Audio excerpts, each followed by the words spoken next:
Hello, everyone. My name is Leah Benetti. I am been 1 year as administrator at Cliffs of Fundy Geopark, and I joined the team 6 months after we received our UNESCO designation. This area is where I grew up and is my home.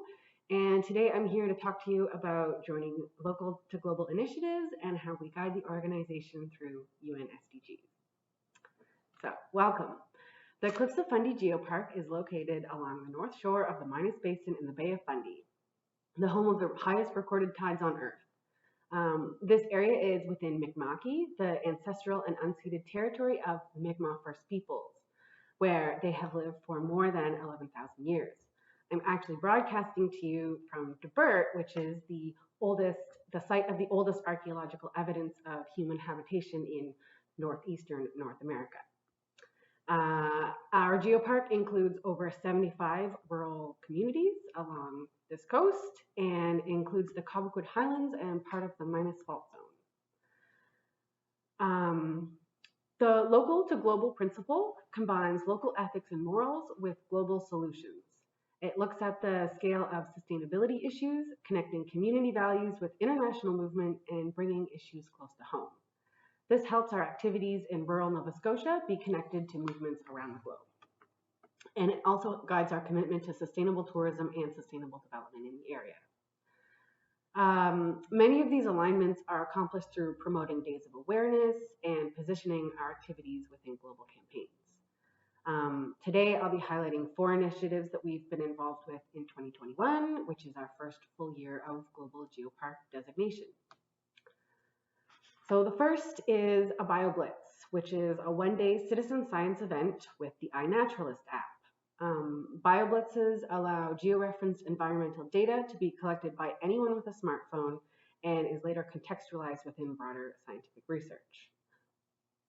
We hosted our first BioBlitz event in August at Five Islands Provincial Park and Ward Fall Geosite.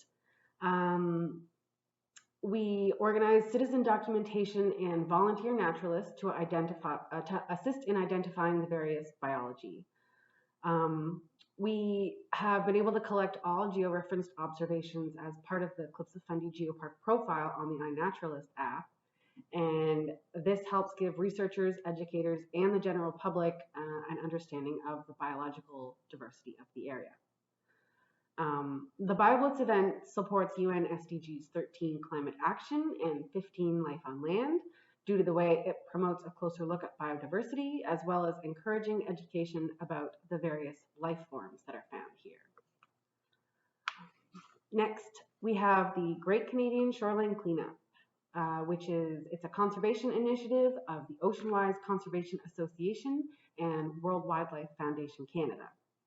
It encourages people from across Canada to remove shoreline litter and help create healthy waters for everyone, including the wildlife and communities that depend on them. It is one of the largest direct action conservation programs in Canada and is a contributor to the International Coastal Cleanup, which engages people to remove trash and debris from the world beaches and waterways, identify the source of those debris, and then change the behaviors that cause marine debris in the first place. So data cards are filled out by volunteers and sponsors collect and catalog the litter, which is then collected for analysis on sources of garbage that enter the ocean. This year we found mostly fishing equipment and cigarette butts and food wrappers, which can give us some idea to how the litter is arriving in these spaces.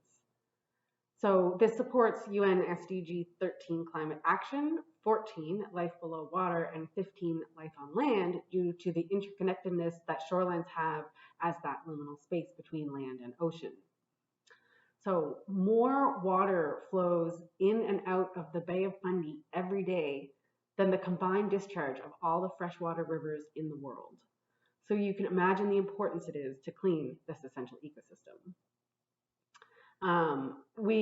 By doing this, we make sure that beach debris is not washing out to the ocean, and then ocean waste can be collected before being carried back out with the tides.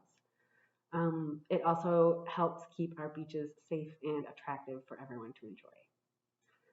We coincided our cleanup with World Cleanup Day, which was September 18th, And due to this, Oceanwise reached out to us afterwards asking if they could share our story on their platform.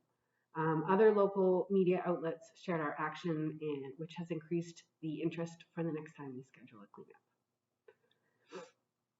So we joined Magma Geoparks GeoFood program in 2021, which targets SDG 12, responsible consumption and production. But for our context, it's also important for SDG 11, sustainable cities and communities, 14, life below water because of our fishing industry, and 15, life on land because of the agriculture. As there are also connections to SDG 2, zero hunger, and number 3, good health and well-being, because we can use this to help educate our local communities and visitors about sustainable and local food production. The Geopark has brought the international geofood brand opportunity to our food producers, fishers, beekeepers, and restaurateurs to support these business operations, generating culinary tourism opportunities and international marketing prospects. We currently have 2 geofood members, Cumberland Honey and Black Rock Bistro, with Newville Farms, a maple producer, ready to sign on as well. So the GeoFood program inspired us to create our own self-guided culinary tour adventure through the Cliffs of Fundy Geopark. We recognize that we have a rich food culture in our area and many local businesses that supply really good food. Food Day Canada was July 31st, 2021, and we asked participating businesses to offer specials, which would encourage people to visit multiple stops along the way. We called this event the Fundy Food Trail.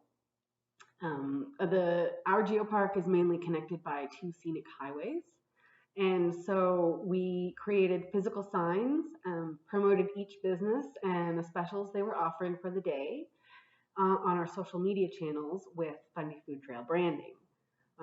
This, along with posters and some giveaway and an interactive Google map, was how we created a virtual and on-site celebration of food vendors and flavors of our geopark.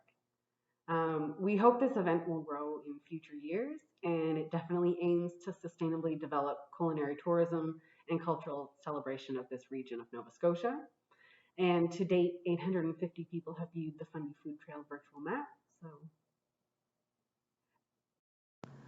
So geotourism is defined as tourism that sustains or enhances the distinctive geographical character of a place, its environment, heritage, aesthetics, culture, and well-being of its residents. At Cliffs of Fundy, we believe our role as a geopark is to amplify the amazing things that are already here and encourage people, both local and visiting, to take a closer look at what we have in this unique, UNESCO-worthy place.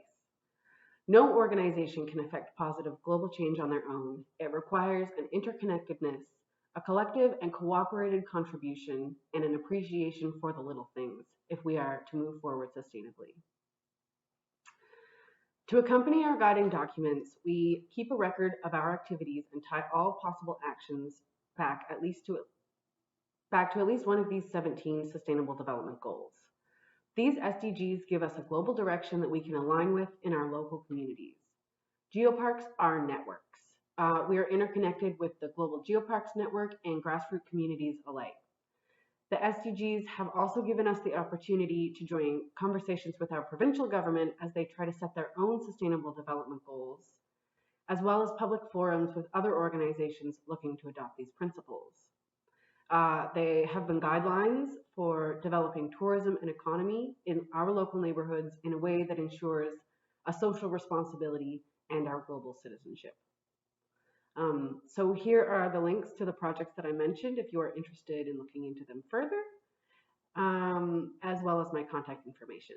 So thank you for listening to my presentation, and I will now open the floor for any comments and questions. Thank you.